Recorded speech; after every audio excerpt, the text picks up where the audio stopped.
তামিম ইকবাল ও ইমরুল কায়েস ফিরছেন জাতীয় দলে, জানালেন ক্রীড়া উপদেষ্টা আসিফ মাহমুদ। চমক দলে একসাথে তামিম ও ইমরুল কায়েস, মন্ত্রীর দায়িত্ব পেয়ে দলে পরিবর্তন নিয়ে একই বললেন নতুন যুব ও ক্রীড়ামন্ত্রী আসিফ মাহমুদ। বাংলাদেশ দল বর্তমানে পাকিস্তানে আছেন, পাকিস্তানের সাথে টেস্ট সিরিজে মাঠে নামতে যাচ্ছেন।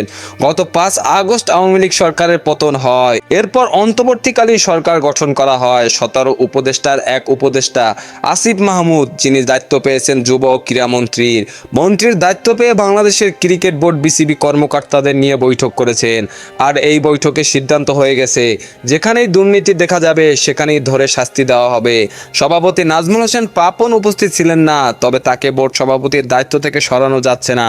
তাকে সরালে বাংলাদেশের ক্রিকেট বোর্ডকে নিষিদ্ধ করবে আইসিসির ধরাবাঁধা নিয়মের কারণে নাজমুল হাসান পাপনই থাকছেন বিসিবির বোর্ড সভাপতি হিসাবে।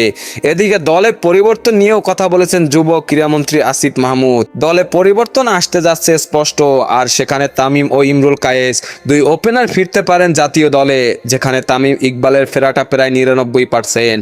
অন্যদিকে ইমরুল কায়েসের ফেরাটার সম্ভাবনা রয়েছে, তবে এরই মধ্যে সামাজিক যোগাযোগ মাধ্যমে তুমুল ভাইরাল তামিম ও ইমরুল কায়েস নাকি জাতীয় দলে ফিরেছেন।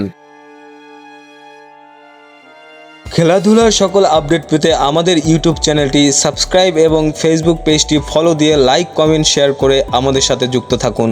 ধন্যবাদ।